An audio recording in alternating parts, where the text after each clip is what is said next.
Je vais vous raconter cette histoire que j'ai souvent mentionnée dans la Bible. Dans le livre des rois, il y a cette histoire d'un vieux prophète qui est un serviteur de l'Éternel extraordinaire. Et puis un jour, Dieu lui dit, j'ai plus tout le contexte, hein, c'est de mémoire que je dis ça, mais un jour Dieu lui dit, écoute, si tu vas aller à tel endroit et tu vas parler de ma part à telle personne et autres, mais si quelqu'un vient en chemin, et même s'il te dit qu'il vient de ma part, ne l'écoute pas. Et le vieux prophète dit, bon, d'accord, pas de problème. Et le vieux prophète fait et accomplit sa mission.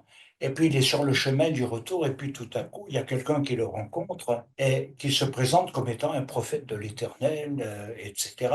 Et ce prophète commence à lui dire, l'Éternel m'a dit que tu ne devais pas partir dans cette voie-là, ce chemin, mais que tu devais te rendre dans telle destination. Et le vieux prophète dit, non, l'Éternel m'a bien spécifié que je ne devais pas me détourner, que je devais suivre ma voie et rentrer après ma mission. Et l'autre dit, mais l'Éternel m'a parlé cette nuit, il m'est apparu, etc.